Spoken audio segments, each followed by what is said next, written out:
हमारे फ़ोन को, पर्स को या कोई भी ऐसी चीज़ जो हमें बहुत ज़्यादा पसंद होती है, उसे कोई और हमारी परमिशन के बिना टच करे तो हम सबसे ज़्यादा गुस्सा करने लगते हैं। पर जब कोई किसी को बिना उसकी परमिशन के टच करे तो सोचो उस इंसान पर क्या बीतती होगी। किसी भी तरह के टॉर्चर को क्यों कोई इंसान किसी दूसरे इंसान के साथ करता है, उस वक्त उसके दिल दिमाग में क्या चलता है, आज हम इसी टॉपिक पर बात करेंगे। हम जानेंगे कि आखिर एक रेपिस्ट के माइंड में क्या चल रहा होता है, क्योंकि सिर्फ रेप का नाम देकर हम इस प्रॉब्लम को ठीक नहीं कर सकते। सबसे पहले तो हमें ये जानना होगा कि आखिर किसी रेपिस्ट के माइंड में ऐसा क्या चलता है जिसकी वजह से उसे किसी को हर्ट करने में बेटर फील होता है। तो दोस्तों, ऐसा बहुत बार हुआ है कि किसी रिसर्च करने वाले लोगों ने रेपिस्ट का इंटरव्यू लिया और ऐसे ही बहुत सारी रिसर्च के बाद या उन रेपिस्ट से बात करते वक्त इंटरव्यूअर को ये फील हुआ कि रेपिस्ट किसी गुनाह में शामिल नहीं है, बल्कि वो तो बस किसी नॉर्मल इंसान की तरह बात कर रहे थे।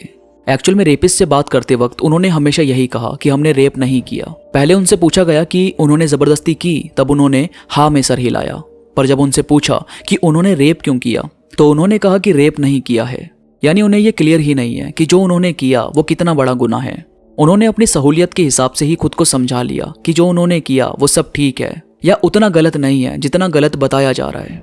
हर माइंडसेट एक अलग तरह से सोचता है और क्रिमिनल की सोच या किसी साइको इंसान की सोच बिल्कुल ऐसी ही होती है जिसमें आप ये कभी अंदाजा नहीं लगा पाते कि वो नॉर्मल इंसान है या फिर उसके अंदर कुछ चल रहा है। ऐसे ही जब एक 51 साल के आदमी से ये पूछा गया कि तुमने 5 साल की छोटी बच्ची के साथ ऐसा क्यों किया, तो उसने यही कहा कि वो लड़की और उसकी माँ दोनों ही बेकार थे, इसलिए इसकी बेटी को सबक सिखाना जरूरी था। यानी यहाँ वो अपने माइंड में ये मान बैठा कि बाहर जो है वो गंदगी है, पर जो वो खुद कर रहा है वो उस गंदगी के साथ जो भी किया जाना चाहिए वही सब है। ऐसे ही इंटरव्यू बाकी लोगों के भी हुए थे।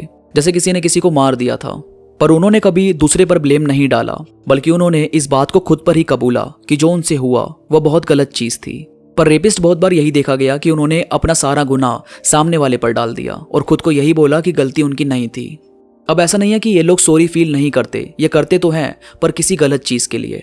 जैसे ये सॉरी मांगते हैं कि अगर उससे कोई शादी नहीं कर रहा तो मैं करने को तैयार हूँ, या सॉरी मांगते हैं तो बदले में डिमांड रखते हैं कि सामने वाले को भी अपने किए पर सॉरी बोलना होगा, जैसे ठीक से बर्ताव ना करने के लिए या उसके कपड़ों के लिए। यानी इनका खुद पर यह पता ही नहीं होता कि इनका किसी के साथ रहना कैसा होना चाहिए। अब बात करते हैं कि ये ऐसे बन कैसे जाते हैं।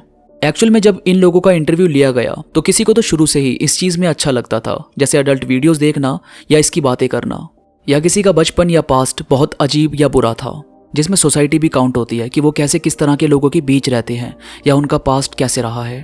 पर कुछ रिसर्च तो ये भी कहती है कि पुरुष बस अपनी पसंद की लेडी या लड़की के साथ फिजिकल होकर ये साबित करना चाहते हैं कि वो कितने सक्षम है, और ये दिखाता है कि हर पुरुष में वायलेंस करने की क्षमता होती है। पर दूसरी रिसर्च ये बताती है कि सराउंडिंग और सोसाइटी की वजह से ये ऐसे बनते हैं। और देखा जाए तो ये दोनों ही बात कहीं ना कहीं सही हो सकती है।